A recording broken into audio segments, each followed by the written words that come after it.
Why would you make this?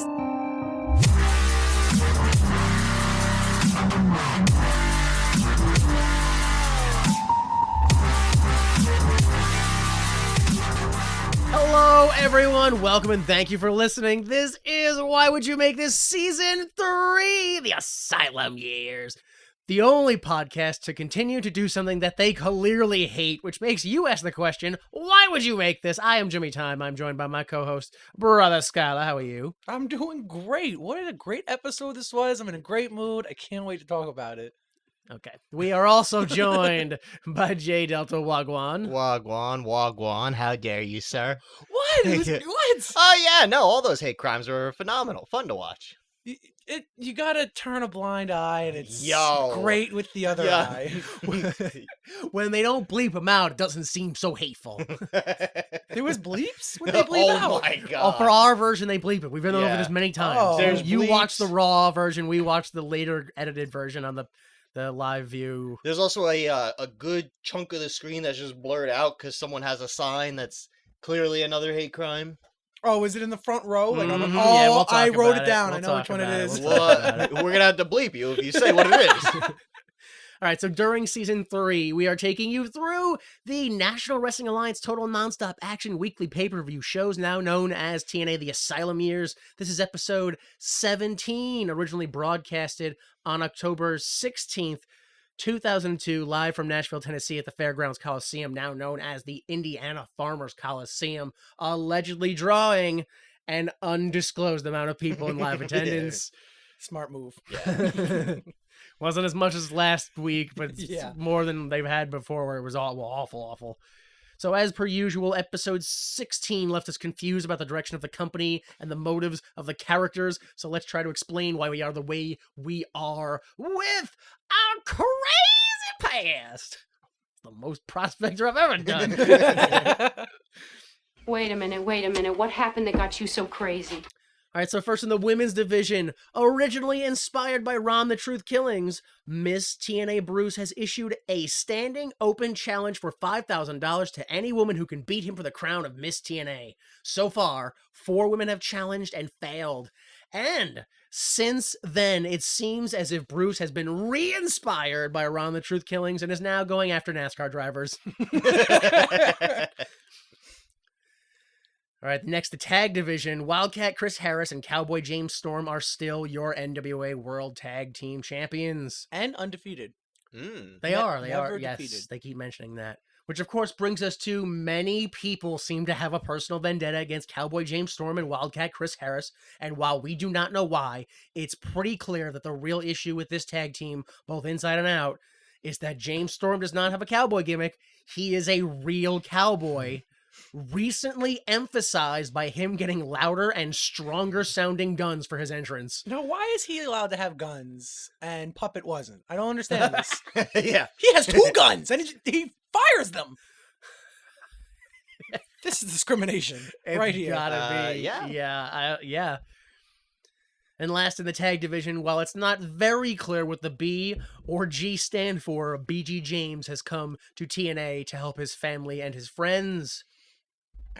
Next division's the X Division. After the latest X Division ladder match, Six-Pac is your new X Division champion. And just a reminder, he was not an entrant in that match prior to it starting. No. He just showed up at the end and took But the it title. was an open challenge, so it's not the same. Technically, I guess all competitors were entered. Yeah, there's no rule that says you have to be there when the bell starts, so. Anytime anyone says there's no rule, all I think of is you from like season 2, where you're just like, there's no rule that says a gorilla can't play baseball. Yo, are you telling me there might be a gorilla coming out and winning this TNA X Division title tonight? Oh, I wish. Why not? Maybe that's why you think it's such a great show. That's what I see when I'm watching. Yeah. What are you guys hallucinating when you watch this? All right, so next, still in the X Division, Glory Hog, disrespectful pervert, or simple disagreement. After 16 weeks, it is both clear and not clear what is going on between AJ Styles and Jerry Lynn. Also, Sonny Siaki is in there too for some reason now. Which brings us to last in the X Division. The Flying Elvises are falling apart, with Sonny Siaki going off on his own after burning the Elvis suit on camera, and Jimmy Yang leaving to tour with the All Japan Pro Wrestling. Some tour on there. Oh, and one more thing in the X Division, which is Mortimer Plumtree is scouting for a new client in the X Division. After how do you say that? previously scouting, disappearing for like 7 weeks. Yeah. Now he came back. Okay, finally, the World Division, your NWA Heavyweight World Champion, Ron the Truth Killings, is fighting against clear racial discrimination in the NWA TNA, and no one, including the audience, seems to care. Yeah. They cheer it sometimes, Yeah. so they care a little bit, just not the way he's Yes, hoping. they care the other way. They're for it. Grandmaster, Jerry's kid, not Jerry's kid, the puppet, the human yo-yo, the human hot dog, Yeah, there it is. the unfocused Brian Lawler is heavily focused on getting revenge on anyone for anything.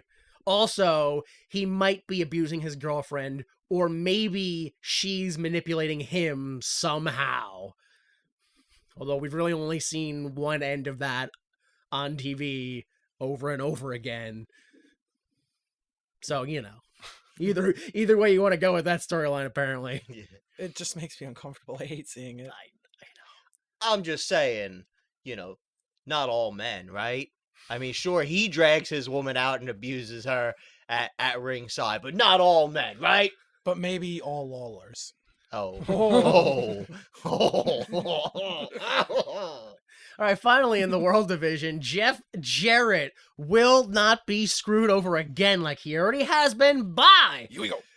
Jackie Fargo, Brian Lawler, B.G. James, NWA President Jim Miller, country music singer Toby Keith twice, NWA Authority figure Ricky the Dragon Steamboat twice, Scott Hall twice, NWA Authority figure Bullet Bob Armstrong 3 times, NWA Vice President Bill Behrens 3 times, James Mitchell in the New Church, and the Tennessee Titans. I don't have that many fingers anymore. I'm running out of fingers to count on. Too many. Yo.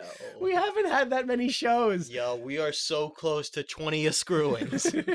Jeff Jarrett is the biggest baby face. Yeah. He's the biggest underdog. Everyone's against him. Yeah, despite the fact that he is very clearly attempted to kill. Well, Jackie Fargo, Jim Miller, Todd Stone, Bullet Bob Armstrong, B.G. James, Bill Behrens twice, Scott Hall twice, and of course the entire NWA TNA security team several times.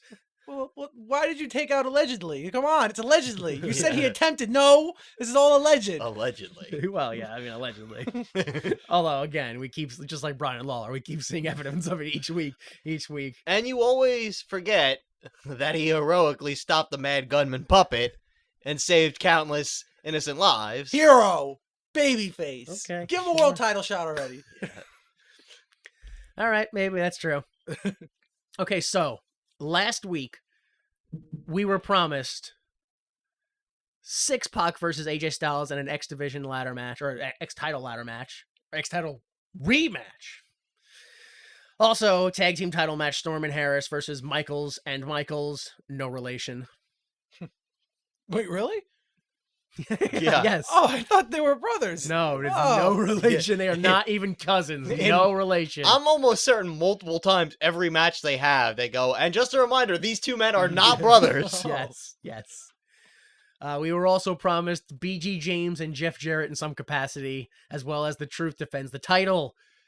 And Brother Skyler guessed that he still had an interest in the New Church, wherever they were, and that we would likely see Henning versus The Truth. Good guess. Delta said we were going to see the SATs versus Ron Harris and a mystery partner. Oh. And that Jeff Jarrett was going to have no match, but he's going to have 3 segments.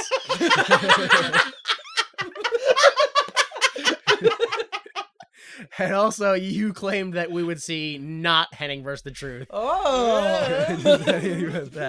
And then my only guess was that Brian Lawler is Mr. Wrestling 3. Oh, I was trying to figure out where I've seen those punches before. I think you might be right. I'm not sure. I don't remember, but yeah, Those punches look like. maybe. Okay. No dark matches for this show. So let's go ahead and let's start the show.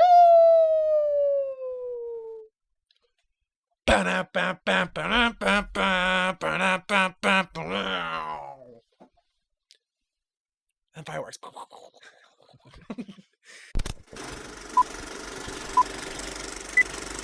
So the show opens and Mike Tenay welcomes us as we scan crowd signs. Here's a couple of my favorites. We have WWE vertically, so it says, "Wish we were entertaining." Oh, almost like a throwback to the WWF. Yeah, not intentionally. though. Well, I also see something very, very dangerous, which is a man with an erasable whiteboard. Oh, no. Well, you never allow that. I know. I see the sign that says Glacier equals I ratings, saw that one. I like that one. but he's not been on the show, so what ratings? Where? Yeah, what relevance he has that someone remembers Glacier anyway? Would want a sign for him. Another sign I saw very briefly, but I saw it. It just said Chinese wrestling. I saw that one too. Yes. You don't know if it's racist, if it's encouraging, like, hey, that's a thing if you didn't know. Yeah, where is the Chinese wrestling? We Yeah. miss Jimmy Wang Yang. He's Japanese. That's, I think. Um, And then, of course, the most concerning of them all for me, where's our TNA shirts? Do they not sell merch at the shows? Oh. Why would anyone think of making that sign and bringing it there unless they didn't sell shirts at the show? I wonder if that's directed at JB. Well, yeah, I mean, he does all the merch, so. Well, he's always like, whoever's the craziest fan will give you Ooh, some merch and maybe stuff. it's that. Where's our yeah. shirts? We never get shirts. That's Maybe why. that's Yeah. it. Oh. You call him keep out. saying cheer and you'll give us shirts. You keep coming here shirtless and leaving cold. I always forget that the sun goes down at the end of the show. My favorite sign was TNA slut. Just. Yep. TNA slut. Okay. All right, so Mike today starts with a review of the past. And we get a video of Sonny Siaki versus Jorge Estrada. It's basically exactly what happened on episode 14, and only what happened on episode 14, which honestly, I thought we were done with this feud. I thought it was over. Then we get a video of last week's Hermie Sadler and BG James versus Bruce and Jarrett, aka NASCAR versus transphobia. No, NASCAR and transphobia. NASCAR transphobia versus Jeff Jarrett and Bruce. Versus anti all of that. Like, yeah. Then we get what I thought was going to be a Michaels and Michaels hype video, but it really focused on the presumably now defunct tag team of Ron Harris and Sonny Yeah. Siaki. I didn't understand that. There's no way those guys are teaming up again. Then Mike today talks about AJ Styles and Six Pac, and then Don West talks about The Truth and Hennig. It's happening because The Truth wants it. That was 5 minutes. Do you guys want to talk about this at all, or should we just move on? All right, I'll move. I thought it looked great, the whole video package. Usually they do that stuff and it looks very poor edited, but it looked really good this time. And they had the little graphic where they had the two little videos of guys and they were like, we're going to fight. Oh, yeah. I No. thought that looked great. It usually looks like a little indie show, and I That thought it is- looked like a higher production show because of all that. Yeah, no, it's definitely getting better, that part. It was a great show. Stop it. All right, segment 1. Goldilocks is with Jorge Estrada. She drops a bunch of Elvis references and mentions that Jimmy Yang is in Japan, so she asks, are the Flying Elvises even a team anymore? Oh, did you guys hear every word that they said? Not, I mean, yes, but I'm not enough to remember them. Like, Okay, because the first half of the interview, the audio was not working for the show. oh, yeah, no, it kind of was, but it was super, super low. It like, was you like the didn't- audio from the camera was working, but the mic wasn't Yeah, on. Yeah, yeah. it sounded like you were getting a lot of the crowd piped in. Yeah, that as over well. The, Yes. yeah. But then, yes. like halfway through, I could hear her clear as day. They Mm. like turned the mic on all of a sudden, Right, yeah. so I didn't hear a lot of it. Yeah, it was just a bunch of like there. You know, there's just some like hot. I don't know any Elvis songs. I can't do this bit. Moving on. Jorge says he and Priscilla are an item, as Priscilla, who was AKA Miss Joni from the original Miss TNA Battle Royal. Oh, Yeah, okay. you're not gonna remember her at all. She walks on screen and she puts her hands on Jorge's body, and Jorge's like, also, besides that, I'm gonna be holding tryouts for Elvis impersonators. Why? Yeah. When did he say that? Like after the event? He's like, yeah, I'm just gonna be in the ring. next week or something like that. I I don't know what he forget what he said. says. I think it's at the end of the promo. In the background, we see Six Pac walk out of a door that's being used like as the backdrop. Dude, heavy Hawk vibes. I thought it was a botch. Yeah. Yeah. I was like, way to go, dude. You just showed up walking through promo. Brian Lawler interrupts to demand Goldie tell him where his girlfriend April is because they're clearly good friends. Goldie doesn't know, and Brian implies that this is all Goldie's fault and then leaves. Jorge continues that he has men in mind, but they still need to prove that they have jive. I did that better than he did. Right as the promo ends, we see April exit out of the same door as Six Pac, even heavier Hawk vibes. Yeah, she stared right into the camera. Yeah. And it cut it off for our streaming version, but for yours, the whole thing where she like stood there for a second, kind of like looked at the camera, and then slowly stepped back. Yeah, and closed she it. went in close, dude. It's funny. So It was great. I don't know. I mean, I know why they took that out, but they should have left that in. It was gold. It was gold. So interview length was 54 seconds. Thoughts? I don't get the whole Goldie gimmick of just being disgusted with everybody she talks to. I get if she's sickened when she's talking to Sonny Siaki because like, oh my god, this guy's gimmick. Yeah. He's so full of his. But like Jorge, he's supposed to be the face. We're supposed to be cheer. And she's like, you disgusting Elvis dress sicko, you. What do you want to say into the microphone, huh? Huh? Gross face? What do you have to say? Well, I think it's less of a gross face and more like a you arrogant, delusional Elvis weirdo. Like, go ahead, tell us your weird Elvis thing, loser. Wrestling's dumb. Go ahead. Go ahead, yeah. It was worse for me because I couldn't hear what she was saying, so all I got was the face she was giving. I was like, what is she like? She's like berating this man or something. What is she saying? So my only thoughts are, it was like last week or 2 weeks ago, I thought Six Pac was just being a jerk when he was like, hey, Brian, if you win tonight's match, I'll let you watch me bang your girlfriend because I'm going to do it anyway. Like, I thought he was just being a jerk. No, true fact, absolute reality. It was on his docket. Yeah. Things to do. Yeah. I will be banging your girlfriend. I'm just being gentleman to give you the option to watch. Say yes and I'll open the blinds. If no, then I'm going to close them. Then you gotta like peer through. It's a whole hassle for you. Yeah. I'm just saying.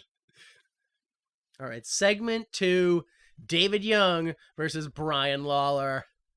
I saw a sign that I wanted to say for this segment, which was, "Has the king seen April's puppies?" Awful. Yeah. Awful. So Brian enters without April and stands at the bottom of the ramp with his hands out, asking no one in particular, "Where's April?" I hate him so much. Look, all I'm saying is that anytime April's not on screen, everybody else should be asking, "Where's April?" When's April gonna get here? How much time's gonna be passing until April shows up? So April enters with her bag saying, "I just got here. I just got here." Wouldn't they have arrived together? Yeah, how does that happen? I don't, yeah. West says, "I guess she had to go put her makeup on." And today says, "Oh, is that what they call it these days?" I used to like him. Yeah. It gets worse because the two debate on whether April possibly sleeping with Six Pac is equal to the abuse that we have actually seen Brian perform on her. Oh, so it weighs out. It's all right. As long as she keeps banging, he can Right, keep but hitting. she may have fucked that guy, so I mean, he could smack her all he wants. Yeah. Like, That's horrible. I know. Oh my god. What People year is this? do not realize how much society has changed in just a few decades. So the match starts and commentary switches topics from Brian Lawler's current women troubles to David Young's former women troubles, aka Bobcat, and how she's not here Oh, anymore. yeah, I remember her. She did for like 2 matches. Yeah. Hammed it up and left. Well, speaking of hammed it up, Brian hardcore hams it up, among many other things. And at one point, he jumps over the top rope to get into the ring, and he trips on the top rope, and everyone laughs, and like the crowd and the ref and David Young are all like, ah, ha, ha, ha, ha. But what was that spot right before that when he like gets knocked off the apron and he like hot dogs it up with his hands. Whoa! And then Oh. puts his face right in April's crotch. Yeah, he falls. and I'm like, Yeah. what?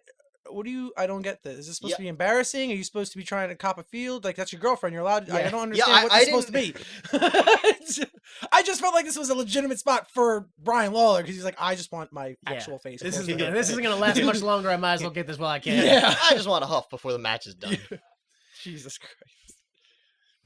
All right, so we see the big spots basically are two different type of face busters in this match: a full Nelson face buster, and then an aeroplane Alabama Slam style face buster. That was the coolest move of the whole event. Yeah, I know. Never saw that. I don't think No. I've ever seen the Alabama Slam Facebuster. I don't know how you take that without busting your face legit. Like,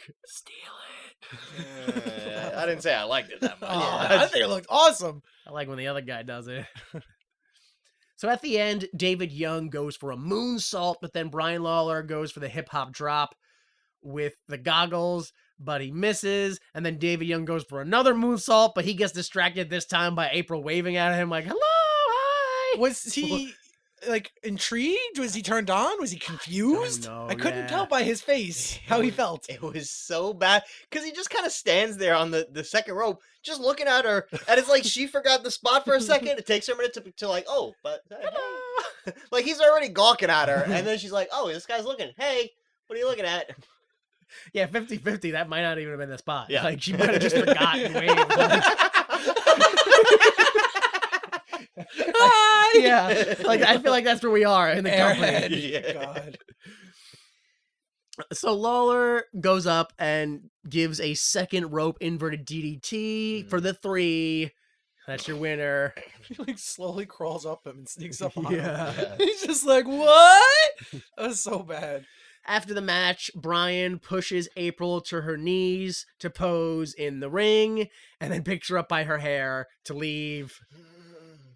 While that's happening, there's like 3 women, like the 3 women that sit in the front row that just like, I'm going to get the shirt, but they never do. never They do. keep chanting. Those 3 women were just chanting, she's a whore! She's a whore! Yeah. Yeah, he like grabbed her and took her on the ground and was like, yeah, some kind of front row's clapping. Yeah, all right. I was like, oh man, this is bad. I don't want to be a part of this. Yo, what is wrong with society? Our commentator's like, well, he's beating her in the ring, but she did sleep with another man once, so Allegedly. allegedly. Nothing's been confirmed yet. The women are like, she is getting beaten in the ring, but she's also attractive, so she's probably asking for it. Yeah. Tennessee is wild.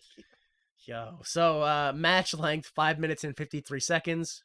Full segment length, 8 minutes and 36 seconds. Yeah, the only thoughts I have for this whole thing are this storyline is gross. Yeah. Yeah, I did Yeah. not like it at all. It was one of man. the worst matches. It was a very Southern style match, like you said, with him doing that hot dog and stuff. It's just, Hamming around. pretty sure at one point he aggressively was making out with the ref in the corner. Aggressively making out with him. He grabbed his face and I don't know what he was doing, rubbing his face in his face or something. Like rubbing his sweat on his face. Yeah, Yeah, he does weird stuff like that. I'm almost positive there was one point where, like, he walks over to the ref and he's like, ref, the crowd's yelling at me. And the ref's like, I know, I can't make him stop.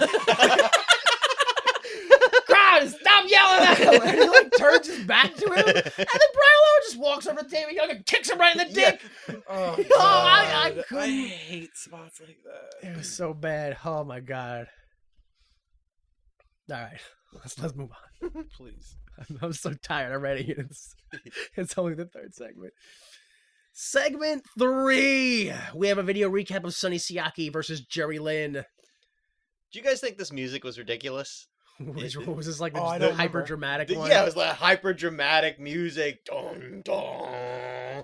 Like it might as well have been the Batman score while Jerry Lynn's laying there. Ah! That's his knee. That's that knee. Dun, dun, dun, dun. So after the video, Jerry limps to the ring as Tanae mentions that Jerry had full-blown surgery on that knee a year ago. All right, so he should be fine, right? Totally fine, right? Yeah, it was a year ago. Jerry says he blames himself for the knee re-injury, but he will not be held responsible for what he does to Sonny Siaki next week. I loosely interpret this next part. Jerry Lynn says he's been a slaver for 14 years. Wait, I What? don't remember this part. Yeah, I don't remember that. He said he bought and sold punks like him Oh, all right, for the last yeah. 14 years. Oh, that Mm. sounds, yeah. He says, you are not original and you haven't earned a thing in this business. At the end of it all, you will respect me.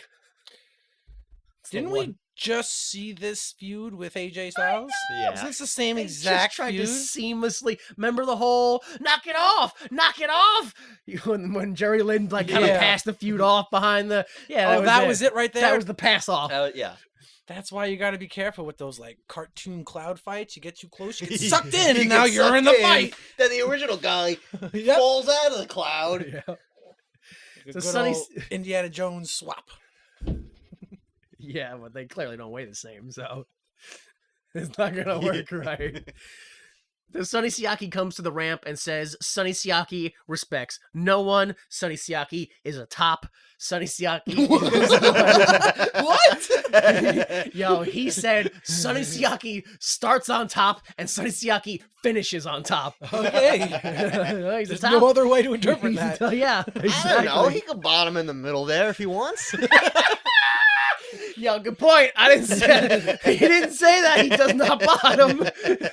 You just said the finish and the Yeah. start. That's true. You can be versatile in the middle. I'll switch, but I gotta finish. I gotta get back on top.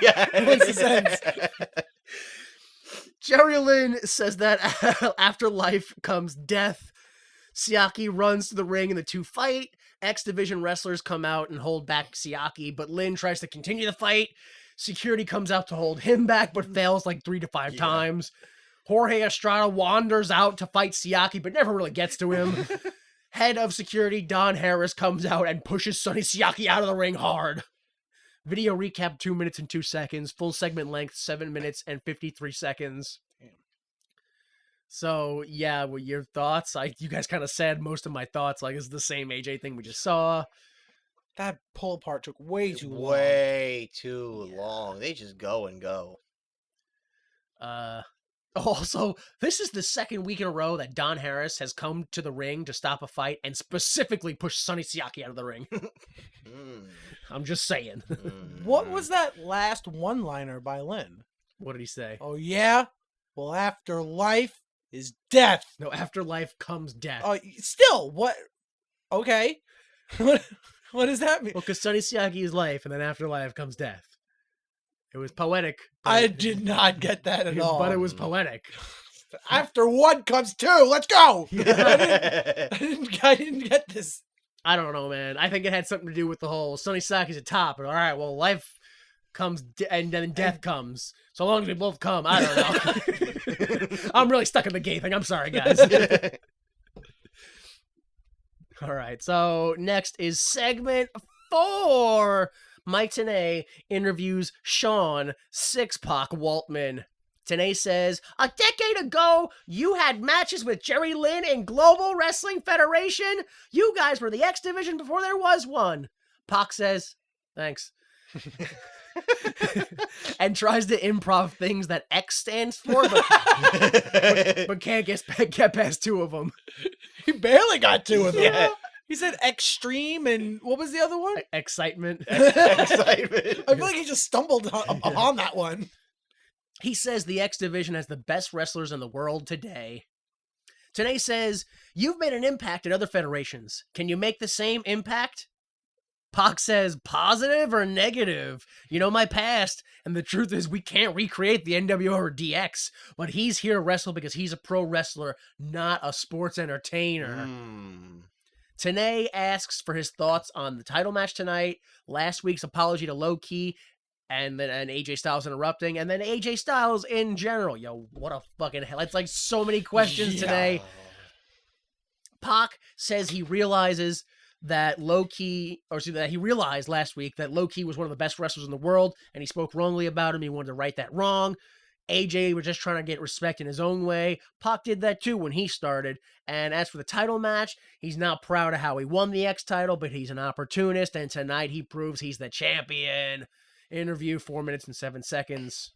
My only thoughts are the obvious, which is Woof. yeah. What a baby face. Yeah. This is a great new side to see of him. No. What a great interview. He showed the bare minimum amount of passion necessary for a wrestling promo. Just the minimum, just the bare minimum. I'm saying that maybe him banging April was a shoot, and this is that like post nut, like I just want to take a nap. Bro, I don't think you know what I just did. Like I can't. My career, yeah, I don't really care about that. I don't right even now, think I want to son. be a wrestler anymore. I'm good. Like I'm good. Yeah, the sit down interview, horrible, trash. Yeah, I felt it was good and nice. I just didn't like it on the show. I felt like they could have used it for something dude, else, like every an internet thing, or I just Yeah, if they would have like filmed it and never made me watch it, that would have been awesome. All right, segment 5, grudge match between Sonny Siaki and Jorge Estrada. Estrada comes out second and runs to the ring to hit a flying head scissors on Siaki to start the match. As the match starts, Don West asks if Jorge Estrada and Priscilla are fucking each other. Dude, I can't. Yeah. This is TNA. Yeah. These are hard-hitting questions. Yeah, but this is supposed to be like a grudge match, like a big, hard-hitting match, and they're fucking cracking dick jokes in the middle of this blow-off feud. Like 4 seconds in, like they're not even waiting for there to be a lull. It's like the match starts. She just came out of nowhere, this girl. But Yeah, but he's an Elvis and she's a Priscilla. Am I supposed to know what a Priscilla is? yeah, Elvis was married to a woman named Priscilla. Oh. That's all you need to know about that. Because there's a lot more to it that we don't need to get into. So Siaki, oh wait, I jumped ahead. So whatever, who cares? I mean, you've seen the match before, you know, it's like, whatever. Siaki hits a pub handle dragon to the outside. He hits that body slam to cutter move that almost won him the match last week, but commentary doesn't call it, and I don't remember the name, so oh well. We get a big diving tornado DDT by Estrada, and that's the double down. Estrada hits one of his moves that has a name. It's the steamroller into the springboard moonsault, but I don't remember it, and commentary doesn't call it, so oh well. Yo, the match slows down, and commentary claims that Siaki pulls Priscilla in front of him, He's which a hero. which causes Estrada to jump off the top rope in the wrong direction in order to miss her. But that is not what it looked like Nope. from my perspective. It looked like Siaki pulled Priscilla out of the way of Estrada, intentionally jumping on Priscilla. Yeah, 100%. He jumped at a 45-degree angle away from Sonny Siaki. Yeah. He was aiming for Priscilla. Yo. I had to rewind because I was so baffled. I was like, wait, was I not paying attention? Yeah, I did the same thing. 'Cause- Worse, you were paying attention. Oh, they got me again. All right, so Rolling Neck Breaker, a.k.a. the Siakalypse, gets the 3. Winner of the Grudge, Sonny Siaki. That's the name of that move? The Siakalypse? The Siakalypse? I'm almost positive the Siakalypse was a different move last week, too. All of his moves have Siaki in them, but I don't think they've ever called the same move the same thing twice. I hope he has a move called the Boom-Siaka-Laka. No.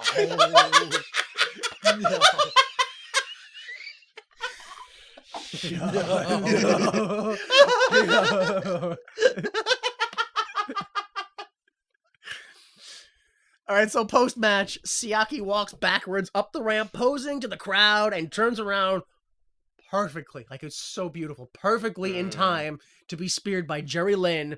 The two fight into the ring until the same people that broke them up last time break them up again. Another pull apart. Match length, 5 minutes and 17 seconds. Post-match attack, 1 minute and 35 seconds. Full segment length, 8 minutes, 12 seconds. Thoughts? Estrada is so good. Yeah, it's wild how like casually, ridiculously good Estrada is. Yeah. I just wish he would slow down. Just Yeah. a half second. Still- If he just took a breath before the shit he did, it would be like fucking top tier. But he's still fantastic. Yeah.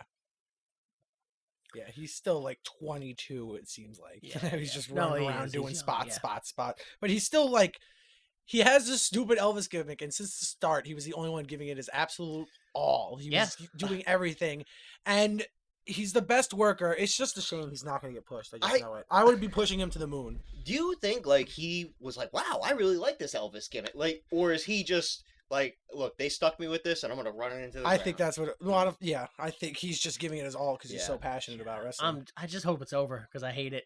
Yeah. I hate this dumb, not even the Elvis gimmick, just this dumb feud I hate where it's like high school bullshit where it's like, I'm quitting the band. And it's like, you can't quit the band. You're out of the band. And they're like, all right, I wanted to leave the band. And they're like, no, but you can't leave the band. And then one of the other band members just walks away. Yeah. He goes to Japan. No, yeah, the other band member went to Japan. You guys fight too much. It's not really about the music anymore. I'm out. Why aren't you mad at him for leaving? Because he only left because you were leaving. Yeah, exactly. Post-segment commentary talks about how crazy it will be next week when Siaki and Lynn fight each other and how the feud will finally end as we watch one girl dance in the one cage. How long has this feud been going on? Where was its excitement for Siaki versus Estrada, who have been feuding for weeks and weeks and weeks? What the hell? Like, that's it. That's the blow off. Two weeks in a row, Siaki has blown off 2 grudges. All right, segment 6, Derek Wilde versus Ace Steel with Mortimer Plumtree. Commentary talks about how Ace Steel almost won the X title last week. Have we seen Derek Wilde before, or is this the... Yeah, once before. It was in the Battle Royal, so yeah, really haven't. Solid, basic match. Chain wrestling leads to Derek Wilde hitting a Hurricane Rana, and then he also did a rebound head scissors to the outside that happened a little slow. It was a little sloppy slow. Plumtree has apparently gotten richer over the week, as now the rumor is that he offered $250,000 for Loki to join his stable. What? Shut up. I know. He should just buy TNA. Ace Steel struggles, but he eventually hits his twist of Kane, aka the Gory Driver, and he gets the 3. Your winner, Ace Steel. Match length 3 minutes and 53 seconds, so 4 minutes. Segment length 5 minutes 24 seconds. My only thoughts are, this was an Ace Steel squash match. Yeah. Just trying to make him look good.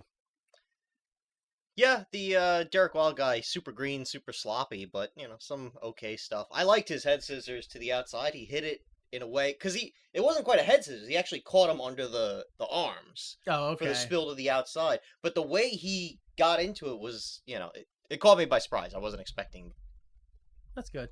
Yeah, it was a good match. It wasn't bad, Yeah, but it was like sitting at like a training seminar and being like, yeah, that was a good match. I really don't like Ace Steel. I don't know. He's got intensity in his face. Yeah, that's That face when he came out was a bit too much. And it took him forever to hit his finish. His Gory Driver. Yeah, he's Yeah, who was that on? I don't know if the guy wasn't flexible or didn't understand. No, I think it's on Ace. Like he's reaching, but that guy has no flexibility. he's just like waving next to his own ear, trying to. Oh, you ready for this? This Nope. is the last time that we see Who? Derek Wilde. Oh.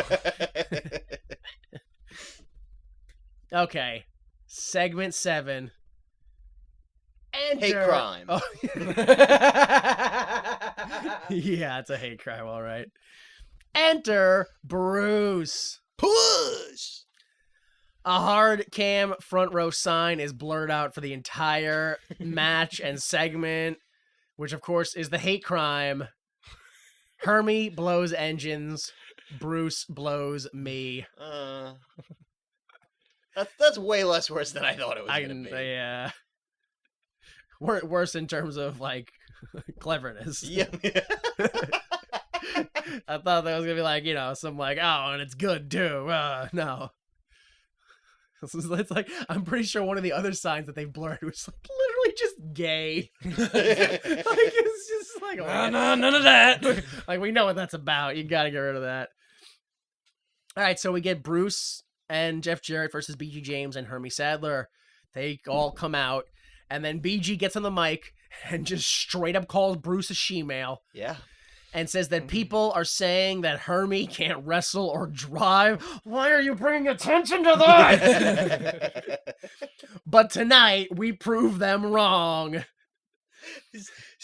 Sure, people say my partner Homer Sadler here can't drive, and he's short and ugly, and his wife doesn't love him. But we're gonna prove them wrong in this wrestling match tonight. So BG calls Jarrett and Bruce gay and says that he's going to go through Bruce like a hot knife through butter, which turned me on. I don't really know what he was talking Yeah, I about. didn't quite get that analogy. And then he throws a hate crime at Bruce by calling him the F word. What? Yep. When did that happen? Did he not? Did it like bleep it and he didn't? Am I presuming the wrong thing? He didn't use the F word. He said he's going to drive right over you, Bob Saget. No, he did not. What did he say? He said homo. Oh, I thought he dropped an F. No. Oh, okay. I specifically remember that because he was standing up there the whole time, rhyming, riffing and rhyming. And he was like, I'm going to cut through you like a hot knife through butter. And I'm going to drive right over you, homo. And I was like, what? Whoa, wait, whoa, what? You didn't even rhyme. I'm pretty sure we've heard him say homo before. That's why I didn't think. I don't know. I definitely thought it was the F word. Yeah. Okay, all right. Not as bad then. Well, that was still terrible. Actually, same. Never same. It's totally same. So, remember, it's Squirmy Hermie and Busy to the Jizzy. Ugh. The G stands for Get It, Got It Good. Yo, Squirmy Hermes and Busy to the Jizzy is the fucking most unappealing porno I have ever heard. Squirmy Hermes. Yeah. The whole thing was a mess. I'm pretty sure when BG said, I'm going to drive over you, homo, that the editor was totally focused on that because the front row sign wasn't blurred for like this one scene. Squirmy Hermie. Squirmy Hermie, it's time to get busy with my jizzy, baby. And it's the worst tag team name, too, because he's so stiff in the ring. There's no squirming at all. Yeah. He's not like Snake or Loose Like. He's nothing. He's just like rods. Snake or loose like? What are you into?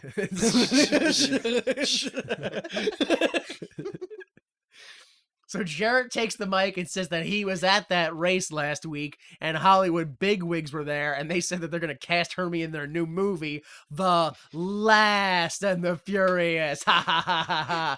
Yo, that joke is still relevant. I know. He's still making those I movies. know. It hurts. It hurts me. That was a good joke. And actually, it was I like thought, either I'm a Jeff Jarrett mark, which I am, or that was a good joke. of all the attempts of comedy on this show that we've seen, yes. Yeah, that was definitely a good one of them. So super basic start between Jarrett and BG. Hip toss, flying forearm. Jarrett grabs the ropes on an Irish whip, and they both tag out. The most I've seen BG James do the entire time since he's been here. Yeah. I couldn't believe how much he was moving. Probably the first guy he trusted to do it with. That's why. Bruce versus Hermie. We get some wrestling takedowns and some ass shaking by Bruce. Hermie is still super awkward, but Yeah. BG tags himself in, and Hermie is on all fours, and Bruce backs up and trips over him. So stupid. I know. Oh my god. Quite possibly the most Yeah. tasteless spot I've ever seen in a wrestling match. BG grabs Bruce's legs and splits them like he's gonna hit Bruce in the old lower abdomen region. But Bruce just stares intensely, but BG just stares intensely at Bruce's crotch like he's trying to figure out what type of genitals Bruce has. And then just gives up. Yeah. Goes, Yeah, nah, this this is sucks. pointless. No. I'm like, I mean, I don't want to be that guy, but visually, we can all see what's going on down there. Yeah, it's That was a stupid spot. Yeah, he's just wearing trunks. Yeah, I thought that was a stupid spot. awful. So awful. BG goes to give Bruce a pump handle something, but Bruce rubs his ass into BG, and then BG brushes himself off in disgust. The only good part about that spot was Don West, when he was like, you got to do your homework on these matches. You got to know what's going to work, what's not going to work against your opponent. Like, You shouldn't be doing that with him. Yo, I love it. He's trying to keep the kayfabe. Yeah, that was the only good part about that spot. Thanks for trying, Don West. So Bruce and Jarrett are tagging in and out. BG hits the shake, rattle, and roll, followed by the shaky leg knee drop, and the match breaks down. Hermie hits a suplex on Bruce as BG and Jarrett fight up the entrance ramp. Hermie and Bruce continue to fight as Lawler sneaks up on BG and hits him with a trash can. That's what happened, though. Yeah. And then he beats him down. One single Yes, lone security I guard noticed this too. tries to gently convince Bruce Lawler, Brian Lawler, to stop his attack on BG. But then, head of security Don Harris runs over and rips Lawler off of BG, even though BG was kind of already done with him. And he pushes Lawler back all the way to the back, up the ramp to the back. And then Jarrett uses that same trash can on BG again. Hermie stops a sunset flip and goes for the 3 on Bruce. Your winners, BG James and Hermie Sadler. Post-match, Bruce and Jarrett argue with the ref and then each other. Jarrett is upset over the loss, but Bruce just wants his Miss TNA crown. Bruce puts the crown on and then tries to hug Jarrett, but Jarrett pushes Bruce off and kicks Bruce in the whatever made BG squint and gives Bruce the stroke. Match length, 6 minutes and 50 seconds. Post-match segment, 55 seconds. Full segment length, 13 minutes and 50 seconds. Your thoughts? That math doesn't make sense. What did I say wrong? 650 plus 55 seconds is 13 minutes? Yeah, that's how long the match was. And the whole segment was that long, which means Oh, the there whole was beginning that part. much time just diddling around. Just a doing dick. Yeah. Oh, that's true. I didn't put how long the promo length was. Oh, that's my fault. Very sorry for that. I don't know. 5 minutes. I don't want to see Hermie Sadler in the ring again. It's, he doesn't know enough, and they're giving him too much to do for what he does know. Yeah. Way too much to do. Like, you can make it work with the celebrity spots, but that's way too much. No, now they're really relying on him. My favorite part is when BG and Jarrett fight up the entrance ramp, and eventually Brian Lawler comes out. The ref has to try so hard to not see that happening. Yeah. That he's just staring at Hermie Sadler. Even when Bruce is standing there, Yeah. and he's like looking up the entrance ramp. The ref's standing right next to him, like, no, I can't look at whatever you're looking up there. I gotta watch Hermie Sadler right here. Jeez. Not that it matters, because in TNA we hit chair shots anyway, and it's never dick DQ. kicks and everything. Yeah. I'm just waiting for you to say this is the last time we will see Bruce. Not yet. 'Cause I don't. Not yet. At least take away his gimmick. I mean, at the start, I loved this whole like Andy Kaufman style thing that they were doing. They dropped it. But they dropped it and they kicked it down the road and they stomped on it and they kicked it more down the road and then by today's standards, technically, for this segment at least, this thing, Jarrett is still kind of a face because he clearly did not consent to the hug. Yeah. Bruce forced it on Jarrett. He was actually like trying to push him away. Yeah, To he keep him was at a like, "No, distance. get away! Please get away from me." And Bruce was like, "No, just keep going." So, yeah, Give that man his title shot. So once again, Jeff Jarrett is the only is face of the this only company. face. All right, segment 8. Oh boy, Norman Smiley versus Big Ron Harris. yeah, Norman Smiley. Literally, my reaction, Norman Smiley came out, I was like, yeah, Norman Smiley! And then his opponent, I was like, oh, no. Tenay says, "Well, I guess the great tag team experiment is over." Meaning because Ron Harris isn't a tag partner. The match starts and commentary reminds us that Norman wouldn't be here tonight if his wife didn't save him from being hanged. Did she save him? Yeah. Or he just gave up on hanging him? Did she do anything? Yeah, well, she like slapped the Truth's hands and then he like focused on her instead. Oh, yeah. He tried to make her remember. That's Yeah. right. When a large white woman just came out of nowhere, and it was like, no, that's Norman Smiley's wife. Yep, and everything she's is here to fine. save him. So Smiley hits his dance pause early and then slows it down. Smiley does the old dodge and bop on Harris until he calls for the big wiggle, and then Harris takes over. Mm. Smiley also hits his big wind-up body slam that he does, and then he actually hits the big wiggle. The big wiggle. But that just fires Ron up even more. He hits a big boot. A little more goes by, and then he hits the Cobra Clutch Slam for the 3. Your winner, Big Ron Harris. Post-match, Ron Harris beats down Norman Smiley, but Norman Smiley fires up and beats down Ron Harris as Norman screams. It's like a screech. Heavy D, head of security Don Harris, pushes Smiley out of the ring, and security drags him to the back as he continues to scream. Ron and Don get into it, nose to nose, but they separate when the segment ends. Match length 4 minutes and 50 seconds. Post-match segment 1 minute and 20 seconds. Full segment length 7 minutes and 30 seconds. Your thoughts? Maybe it's just my preconceived notion of what kind of guy Ron Harris is, but I'm pretty sure he was no-selling and throwing some potatoes in there. Yeah, he's not a wrestler. Yeah, He's throwing boots and punches and clubs, and then he did the Cobra Clutch Slam. yeah, Right. There was no other wrestling moves. yeah. Yeah. I mean, again, preconceived notion about Ron Harris Mm. or Don Harris. Ron, both of them. Both of them. Yeah. And there was nothing explicit about it, but I mean, come on. This was definitely a race-based. Yeah. There was definitely something race about it. Something. Oh, why would you say that about Ron Harris? What evidence is there that he would have anything against? The tattoos and shirts he wears, you know. Oh, whoops. I Just forgot his about that. clothes and demeanor and attitude. And stuff he openly says. Yeah. Allegedly. This was almost a good match, but this will probably be Ron Harris's best match he'll ever have. Oh my god. Thanks to Norman Smiley. Yeah, honestly, the most disappointing part is, like, why are you wasting Norman Smiley on Ron Harris? And then the whole, like... I don't understand how this company does everything backwards. The heel wins clean, Yeah. right? And then just immediately starts the beatdown, but then the face is just like, nah, fuck you. And then, like, just flips it around and just Yeah. beats them down, and...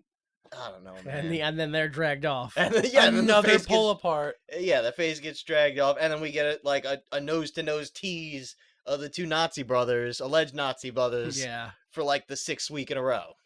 Do you think if twins butt chest hard enough, they'll They just combine They into just one? merge into one? One Mega Harris? Mega Harris. Wait, what does Ron and Don combine into? What's in the middle of D and R? How does that work? Lon? John. Oh, that's John Harris. John Harris. Yeah, damn it. Sorry. What do you want? Han Harris? What? Con Harris. Con Harris? Maybe that's better. We hate him, so. All right. Segment 9. Chris and Rick Michaels. No relation. No, Are you sure? It's Chris and Rick Michaels. Otherwise, it'd be Chris Michaels and Rick Michaels. Well, Every that's the thing. match, they say, just a reminder. I'm talking to you. I think they put it in the edited No, version. but they did it wrong because when they came out, the graphic said Chris ampersand Rick Michaels, what I mean. implying they're like one, but it's not. It is Chris Michaels and Rick the Michaels. exact reason why I thought that. Yeah, no, yeah, they were wrong on that one. Well, no, they were just going WGA rules. Like, they both came up with the tag name and the same.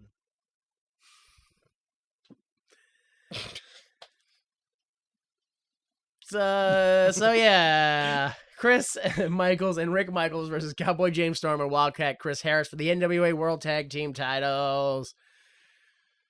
Michaels aren't related. Storm and Harris still undefeated. All right, so the match starts with Storm taking out Chris and Rick and then diving on them on the outside, followed by Harris. Michaels and Michaels, no relation, double team behind the ref's back to get the upper hand as the crowd is erupting for Storm and Harris.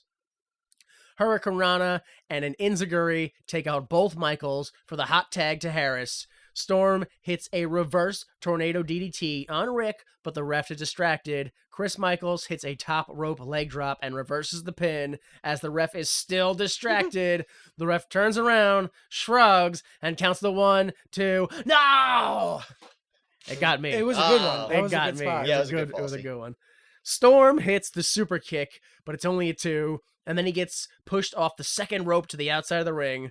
One Michaels hits the double shot, which is a combination face buster to the knee neck breaker, followed by the other Michaels with a top rope elbow drop, all on Harris, but it's still only a 2.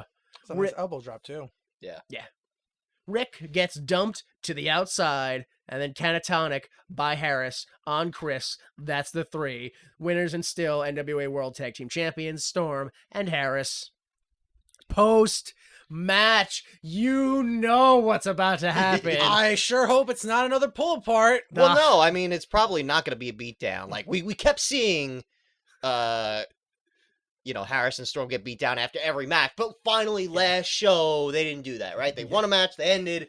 They didn't get beat down after winning, so we're done with that. Did they? I guess we should make up for it by having the Hot Shots and Michaels stomp down Storm and Harris until the ref comes down and they stop, only to start again. And then security comes down and they stop and they beat down up security and then they stomp Storm and Harris. And then eventually Hot Shots and Michaels just sort of walk away. Yep. They're just done. We're tired now.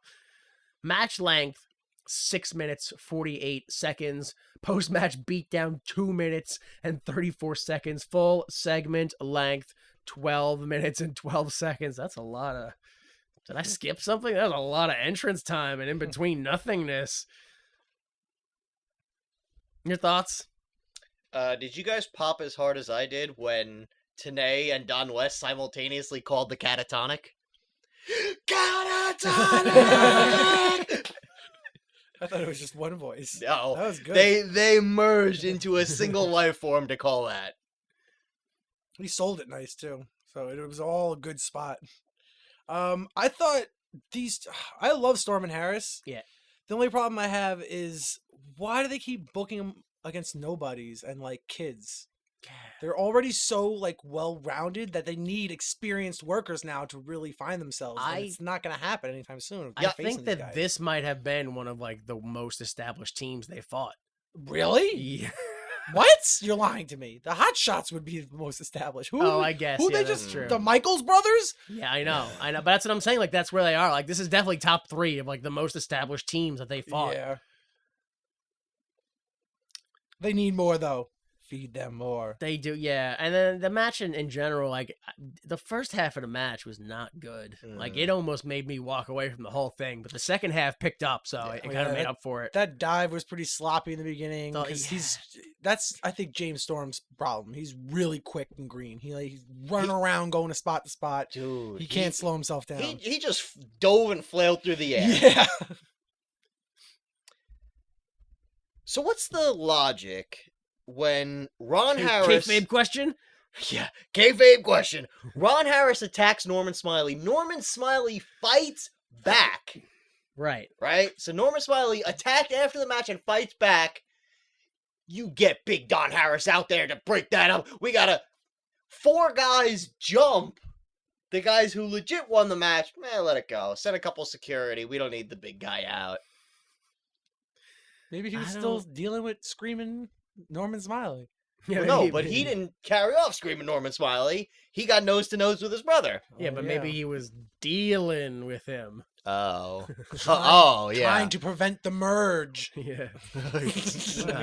No, I think he meant the way Nazis deal with. It's in the back room, punch him in the gut. Oh. We'll teach you for fighting back. You ain't supposed to be in these parts. This is too real. No, Yeah. sorry.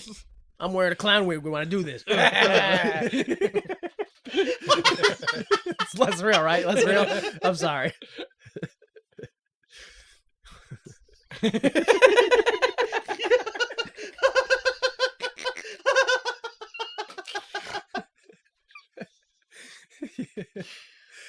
That's it. Are you good now? Like it's not too real anymore. Yeah. It's good. Clown wig, ZZ Top playing in the background. All right, segment 10. AJ Styles versus 6-Pac for the NWA TNA X Division Championship. Mortimer Plumtree enters first to AJ Styles music. AJ music style. Using the sweet styles of AJ music.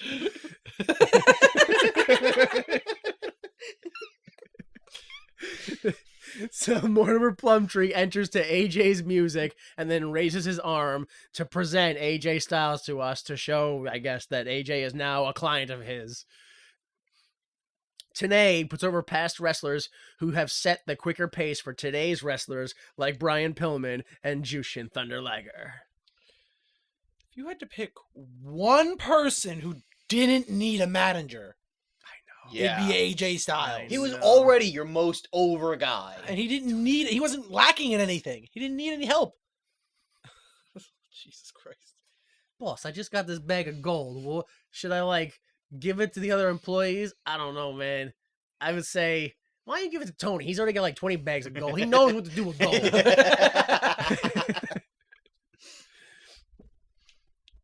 All right, so the match starts with Pac trying to shake AJ's hand, but AJ won't have it.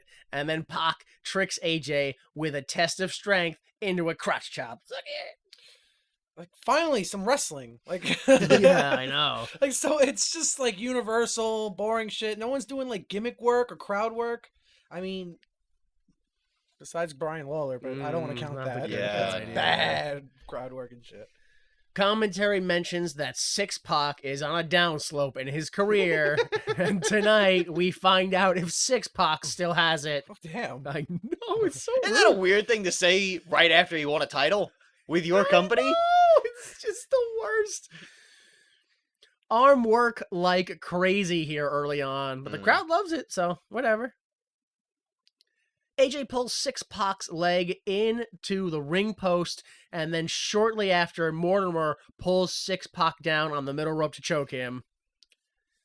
AJ gives a hard toss to Pac to the outside, and Mortimer stomps Pac around the ring into position for AJ to hit a tope suicida. Beautiful. Yeah. I can't believe how well he does that every time. It's so nice.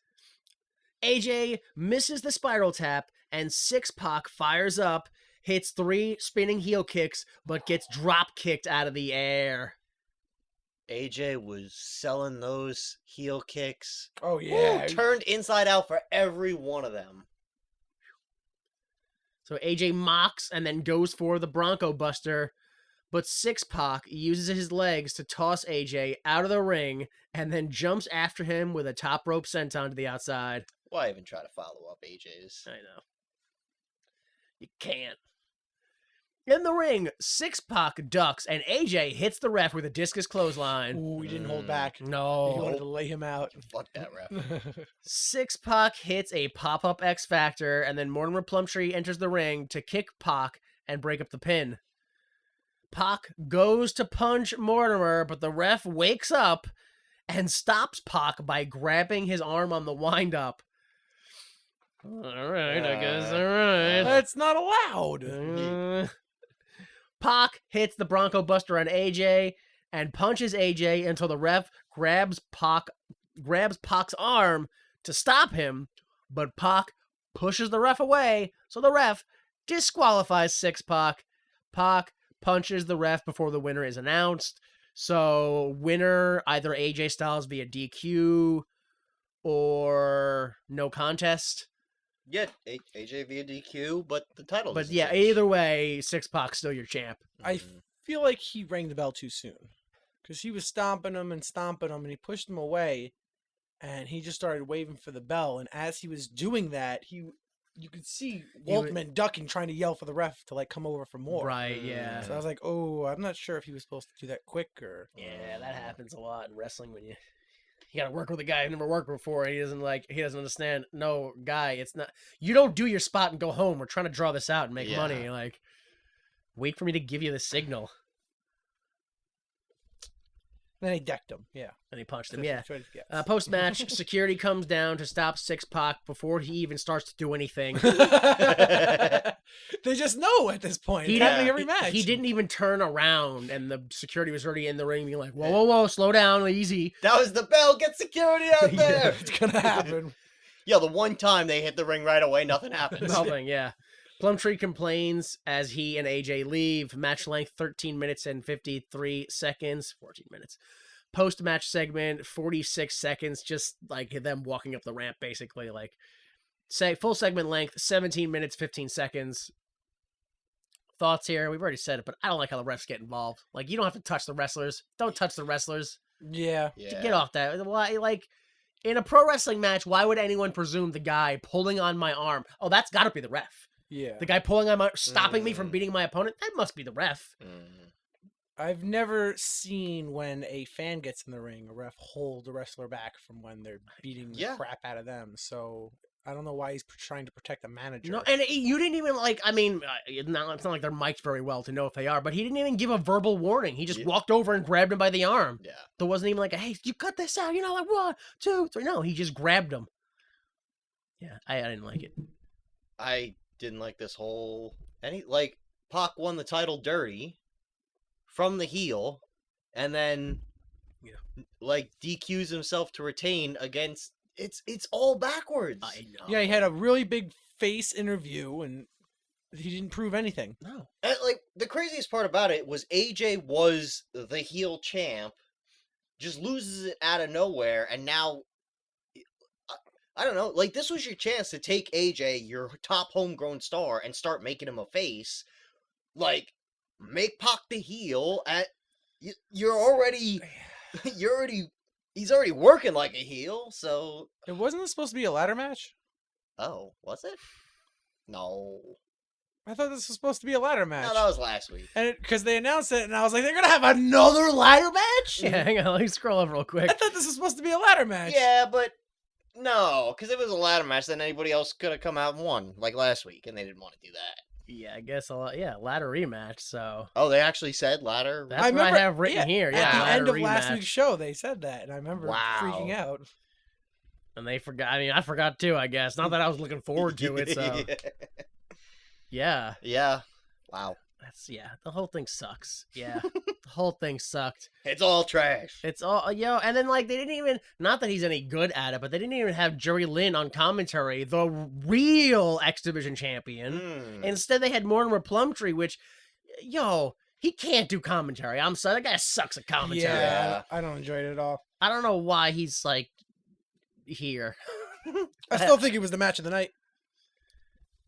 I guess. Maybe. Yeah, sure. Okay. I don't even think about that anymore. All right, segment 11, Don West Super Pitch. Henning versus The Truth is next, but next week we have Siaki versus Jerry Lynn, BJ James, and Brian Lawler in some capacity. Storm and Harris are going to defend the titles. And they get beat down after. Also, Jarrett, The Truth, Six-Pack, Hennig, AJ Styles, they're all going to be here.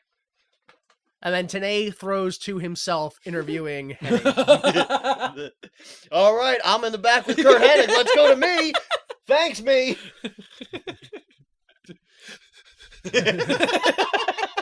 Thanks, me. Hennig throws the microphone and runs backstage and catches it. Yeah. So Hennig says, wrestling used to be wrestling, like AWA. I was there with Scott Hall. Wrestling is wrestling in TNA. The fans like and or remember me. The Truth is great, but I've held titles in the past, so why wouldn't I hold one in the future? Segment length, 2 minutes and 47 seconds. Thoughts? Yeah, here's my thoughts. Okay. I watched the show twice. I don't remember this interview. I know. I don't remember this interview. Dude, they had this interview, and then the next segment, I was like, I wonder who The Truth's fighting. Because it wasn't that lackluster yesteryear, nobody, that's for sure. Yeah, my only thoughts about this is there was, once again, a segment specific. I saw a crowd sign that questioned if Andy Richter is the long-lost brother of Jeremy Borash. I saw that as well. And I gotta be honest, the evidence is pretty compelling. I saw it, and I saw it in my head. I was like, no, until I was staring at the picture, and I was like, you know what? I kind of see it. Yeah, so you look at the sign, you go, no, they're not. And you go, wait, which one's which? Hang on.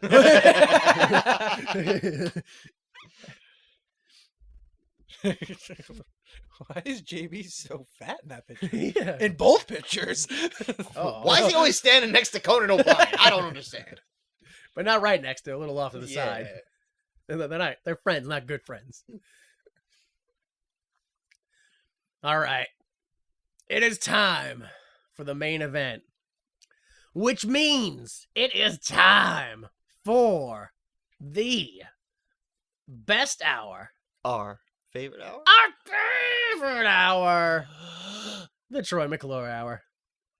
Oh, hello there. I'm Troy McClure. You may remember me from such action/adult education videos as Ass Masher 2, Mash to Mash, Rectum Dectum, Ass Fighter 4, or Butt Stomper 6, Pancake Butt. Today, we're here to teach you all about knocking ass. All right. A lot of sequels. Yeah. It's a good franchise. The action/adult education genre. All right, Kurt Hennig. Kurt Hennig began wrestling in 1980 under the name Cool Kurt Hennig Oh, he is so cool. in the AWA. Throughout the 80s, Hennig would wrestle for promotions like Pacific Northwest Wrestling, New Japan Pro Wrestling, NWA St. Louis, Continental Wrestling Association, and most notably, returning to the AWA and becoming a top star with Scott Hall winning the AWA tag titles and eventually breaking away to become the AWA World Heavyweight Champion. Also, a highlight is that he joined the Diamond Exchange, led by Diamond Dallas Page. Hennig joined the WWF in 1988, and we'll talk about the rest of his career later. Next, Ron, The Truth Killings. Let's do it one more time. The Truth joined wrestling and the NWA in 1997 as a manager, but became a wrestler in 1999.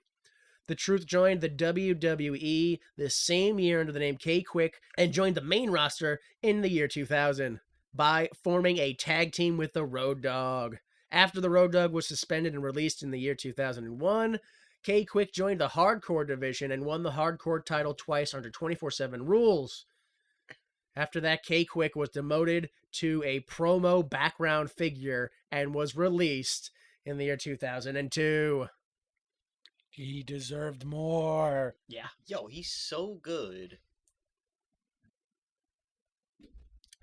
Some wasted talent. I mean, they picked him back up, so they got their Yeah. money's worth, I guess. It was too late at that point. Something happened to him then. They went crazy. Yeah, They I got don't, even- that's what I mean. Something happened to him. I don't know what happened. It's all the racism that nobody believed. It was clearly shown every week. What do you mean? All right, segment 12. Ron the Truth Killings versus Kurt Hennig for the NWA World title. The Truth comes out first, and in the ring he says, TNA authorities hiding from him, they make half-assed decisions and they never back them up because they're cowards. The board, heavy quotes, said the Truth could defend against minority wrestlers, but that didn't last very long. And those same board members say that the Truth is avoiding serious competition. Well, duck this, bumpaclots. What? That's what he said. What is that? A bumpaclot? Yeah, what? That's a phrase in Jamaican culture. Is he Jamaican? Doesn't matter. Either of them? Doesn't matter. It doesn't matter. Doesn't matter. Either of it? Like Kurt Hennig? Or So Hennig is the king of backstage politics, but the Truth is the suntan Superman. Hennig comes out to some weird, legally distinct mashup of like "We Will Rock You" by Queen and like 3 other songs I barely recognize. Hennig asks on the mic, "Do you know what respect is?" The Truth tries to answer, but Hennig interrupts, saying, "Don't talk back to me. I'm gonna knock your ass off. Kiss my ass." Yo, his delivery was so good though, and the crowd popped. Yeah. But when you stand there, you're like, what the fuck What did did he he say? like, None of that made sense in order. I'm behind the way you said whatever you said, but I got no clue what it was. As the match starts, Don West considers the only perpetual TNA storyline, the only perpetual TNA world title storyline happening, which is if this newcomer wins the title, think of how pissed off Jeff Jarrett's going to be. Yeah. Because he deserves a title shot. Damn it. So the two wrestle around the ring with the Truth looking like he has never faced a collegiate wrestler before, screaming over being in a front face lock. Yeah, was that legit? I feel like that was legit. Because Yeah. he like powdered pretty angrily. Mm. I think that might have been Maybe. legit. That's a Kurt Hennig thing to do. He did it on a plane with Brock Lesnar. That's why he's here. Mm. Did it on a boat. Did it with a goat. Put him in that front face lock. So Hennig follows the Truth outside and eventually uses a chair 3 times in front of the ref. He allows it. He was standing right. I was like, oh, right. I want to see what the ref's doing. No, he's just staring at them. Yeah. Not looking away, not trying anything. I tell him to stop, but this guy is pretty angry. Did you hear him when he came out? He just came out, I'm going to kick your ass. Kiss my ass. All right, man. Look, whatever. You can use the chair. I'm not going to stop you. He'll probably do something to my ass if I try to stop him. I don't want pancake ass. Yeah. So the camera kind of misses it, but Don West points it out. Ron Killings just pulled something out of his pants and rubbed it in Hennig's eyes, Yeah, and what- it blinds him. What was that pocket saying? I couldn't even see what it was. It might have been like some hot, like Vaseline, like some icy hot, or something like that. And And he just squeegeed it into his pocket and then Yeah. saved it for later. yeah. Yeah. Yo. That makes the most sense. Yeah. Yo. How hard would you laugh until the show ended if you were watching a wrestling match and you saw a wrestler go into his pocket and then pull out like a Ziploc bag and like struggle to get some cream out of it, like with the green zip too. Like, you can clearly see it from a mile away. Well, no, it was look, guys, it was in a bottle, but the bottle fell off my counter and the cap broke and it was leaking, so I just dumped it into this plastic bag. You don't need the whole backstory, but I just gave it to you. I just put it in my pocket. I forgot it was in my pocket. That's why it's still there. I'm sorry. So we see Mortimer Plumtree with his camp, which is Ace Steel and AJ Styles, and also Ron Harris at the top of the ramp watching the match because the company can't afford a backstage monitor. Also, this kind of implies that Ron Harris has joined Plumtree, doesn't it? Oh, yeah. I Sort guess of, like a little bit. Yeah, he fits the X Division belt, so. Yes, he does.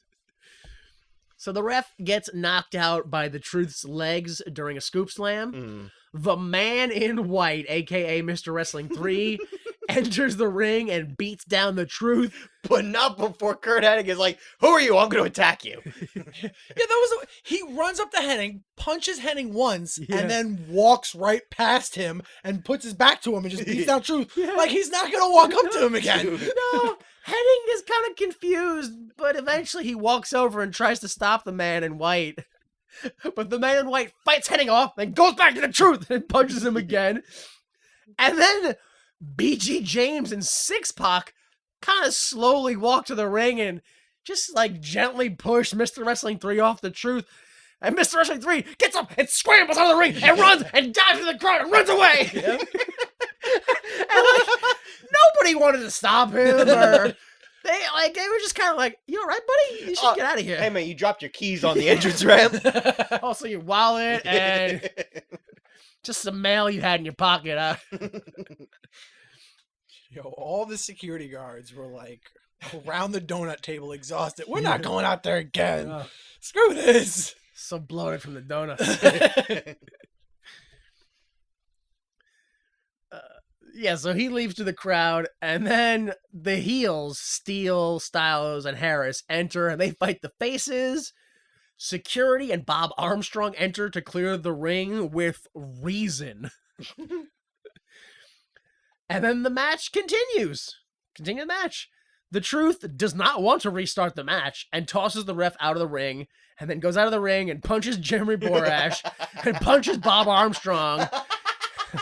And then grabs a chair to defend himself.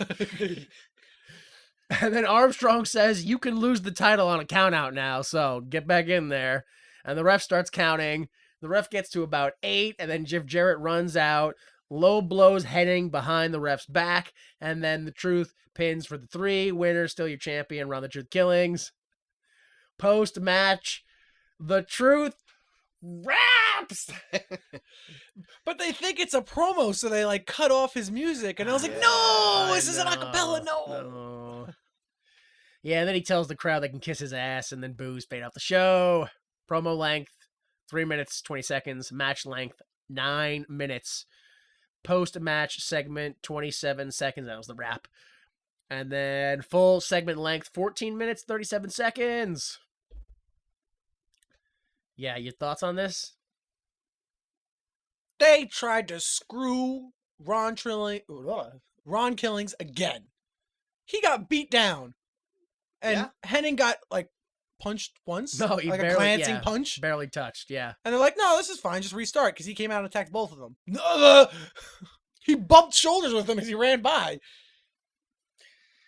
This is ridiculous. The whole thing was nonsense. Like, both of the promos didn't make any sense to me. Like, they weren't even, like, it was just nonsense. Both promos were nonsense. The wrestling was, like over the top. Like, way over the top and fakeish. Yeah. Like, everyone was cheating. Both sides. Every side was cheating. You couldn't really follow it because it was like, all right, now you're in and he's out and fight and this and that one. And it was totally insane. You have back-to-back matches, your title matches, and they both end with fuck finishes. Yeah, I didn't like it at all. No. I didn't like the main event. And it wasn't even a good fuck finish. Like, it was just No. it was like a formulaic. It was as if, like, everyone was like, and then the fuck finish happens because the crowd expects that at this point. So we'll just do that. Yeah. And the crowd wasn't into it. They were like, yeah, this is how the show ends. Okay.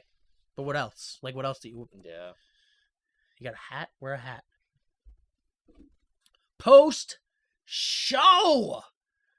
The New Church music plays. Post show. Yeah. Mm. What? You didn't get this, I guess, huh? What? Yeah, He post-show. said, "Thanks for watching," and I Yeah. turned off the video. Oh, yeah, right Sucker. after that, we get a little video where the New Church music plays and we see the words appear on screen. Evil knows no bounds. That goes away. Evil never... Yeah, this is what it says. Evil never will rest. Mm. And that goes away and comes, evil returns. And that goes away and it says 10/30/02, Finally, which is not next week, but the week after. Oh. Yeah, so that's your cliffhanger. They're gonna come back in 2 weeks, I guess. Ooh, look how many predictions I got. Boom, boom, boom, boom, boom. All right, bell to bell to bell to bell to bell to bell to bell to bell to bell. 56 minutes and 24 seconds of wrestling on this hour. 53 minutes and 46 second long show. A little down this week. Yeah, from last week. We had like a full hour last week, something like that. Yeah, more yeah. nonsense this It's still week. the same format though. The hour of nonsense and Yeah. come right and all that stuff, and then just a straight 50 minutes, almost hour of wrestling. So Do you think, if you actually did the math, do you think security guards have more, like, camera time than most of the wrestlers? Right? I mean, certain wrestlers, absolutely, yeah. Yeah. Like- I'm talking about, like, even guys who had matches. Like, there are security guards who had more air time because they just came out 6 times. Yeah, yeah. That's what I mean. Yeah. So not anyone not like Jared or anyone. Yeah, but not like Jared. no, but that like maybe like Jimmy Yang or Yeah. someone. Yeah. Especially because of how long those pull aparts take. Dude. All right. Good show. Show thoughts. Stop Yeah. Thought it was a good show. No. It was, they just need to get rid of Bruce. Yeah. And They do just need to not have pull aparts at the end of every match. Yeah. better main not- events. Yeah, better main events, Yeah. better semi-main events, not fuck finishes for every title match. It was a fine semi-main event. What was it? The X Division match? That was a good match with AJ and X-Pac. It was just like, a really shitty finish. yeah, it's shit at the end. They need to whoever comes up with that. Yeah. The wrestlers come up with good stuff, and then whoever comes up with the finish is the bad one. My problem right now is that it kind of feels like the futures of this company, excluding Storm and Harris, they're doing okay. Mm. But the immediate futures of this company, which are Six Pac seemingly Sonny Siaki, they were clearly the low points of this show for me. Yeah. They were down. I want to know when this becomes the TNA that I remember that I like. Because this isn't it yet. No, Couple years. no, it's not. It's sooner than you think. I believe. Yeah, because if we go, why would you make this? Well, they have secured the Panda Energy deal. Yeah, they get more money? They get more money, yeah. They blew it all tonight. On all the runs and one of the security. problems is Panda Energy is making decisions without consulting the Jarretts. Oh. So according to Jarrett in his book, the thing that I read over there, Panda Energy changed Jeff Jarrett's wrestler pay instead of like his office pay. And that causes problems because other wrestlers have the old Hulk Hogan deal. Nobody gets paid more than me, brother. So by changing Jarrett's wrestling pay, it also affects other wrestlers' pay who automatically goes up. So it's just like, well, you kind of fuck us with that. And then, of course, we're still dealing with Scott Hall, Low-Key, and Jimmy Yang not being here, and also the entire New Church. So, roster's kind of thin, if you will. Yeah. Yeah, so they do have money. That's why the lights look a little better. The video packages look better. Yeah. The audio is still scuffed. They don't know the levels. Yeah, they're still they got a brand new production truck, so I guess they're still trying to. That's why the pre-tape segments are okay, but the live stuff, it's like, is it this button? Is it that button? Which one? Boy, they still need some time, I guess, but they're getting there. Yeah, I feel like somewhere in the 20s, like 23 or 25 or something like that, it starts to get closer to the TNA. You're like, oh, I think I remember this stuff. Okay. Yeah, it's coming soonish. All right. So you want to guess the card?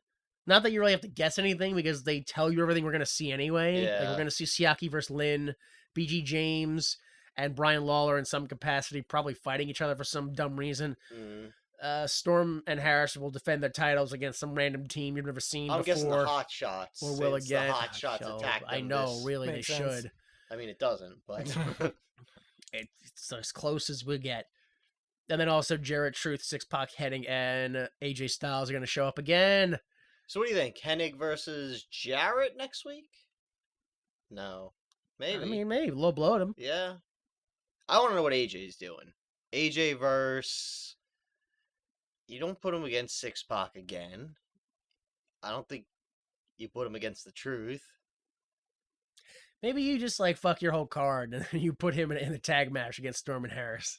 Just him? Well, him and Ace Steel, because Mortimer Plumtree is a great manager. Oh. I don't know if that's too soon, but you got to pull that trigger eventually. Yeah. Maybe. Yeah, I have written down here, I'm not even sure I want to see anymore.